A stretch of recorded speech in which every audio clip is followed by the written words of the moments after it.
Oh my God. Yeah, it's more than diabolical. Coming at you with another movie review. I'm gonna talk about Y2K that came out, I think, last week. It's a movie. It was based in '99, New Year's, going to the 2000s, and it's a bunch of high school kids. They was having a party, New Year's party. I don't know why they were having a party, but they were having one. Then all of a sudden, all the computers and electronics and stuff start coming to life and start unaliving kids at this party. Basically, the movie was basically about these two guys, these two dudes, getting together for this party. They was kind of weird and kind of simpish and kind of like geeky and nerdy. They were both on the equipment team for the women's basketball team. Oh man, I forgot the guy's name. He was in It, and then there was the big dude that was in the second Deadpool. I forgot those guys' names, but they're pretty good young actors.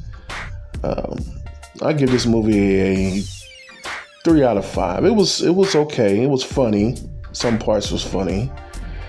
Then at the end of the movie, they had Fred Durst make an appearance in the movie. That took me out the movie a little bit. I think it was an A24 movie, and you can tell it was kind of low budget. At the beginning of the movie, you was like, oh, it's okay looking. The cinematography was okay. But then, like, towards the end of the movie, it got real low budget. This movie was very low budget. It had the nerve to come out of movie theaters. This thing should have been on the streaming site.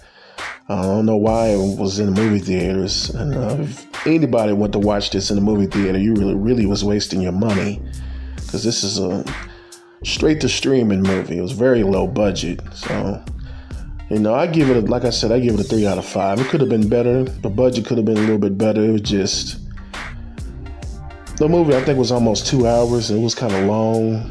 It was dragged out, and some scenes could have been cut out this movie, but it was like a horror movie, but it could have been better. I wasn't going to watch this movie with high expectations, but the movie was kind of slow a little bit. It wasn't a lot of horror wasn't in this movie like it should have been. It was just a lot of teenagers running around talking. And then on top of that, this movie had a lot of music from the 99s and 2000s, a lot of music in this movie. And then there was a lot of white kids in this movie that were like trying to be black. That's another thing that kind of made me open my eyes a little bit in this movie, because there was a lot of kids that were trying to rap and stuff like that. And in this movie, there really wasn't that many black people in this movie. It was like a couple of them.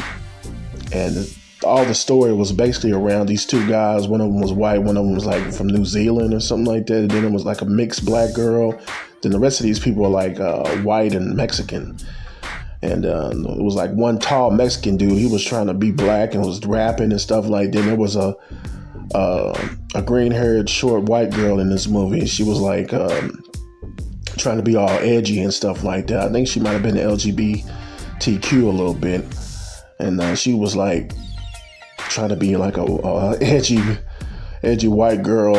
She was wearing these big old Jinko pants, and it was like going back in time, because I grew up in that time around 99, 2000. I was like 14, 15 years old, and I was listening to all the music and not really dressing like them, but they did their best to bring back the 99 and 2000 era. They did a good job of that, with the style of dress and the music and stuff like that. But most of these kids were trying to be black, trying to be wiggers in this movie. That's what kind of just made this movie kind of lame a little bit. These guys out there trying to rap and trying to be all cool, and whatever little town they were in, they didn't have that many black people in it. So it was just like all these other non-black folks in this movie trying to act black and trying to talk about who's the best rapper and all this other stuff like that. I'm like, come on, man. But other than that, I give this movie a 3 out of 5. It was decent, very low budget, could have been better. And I mean, I recommend watching this one good time, and that's it. You're not missing anything with this movie. The horror in this movie could have been a whole lot better. More horror, less talk. That's basically to sum up this movie. More horror. It could have been more horror and less talk. That's been my review of Y2K, the Moe the Diabolical.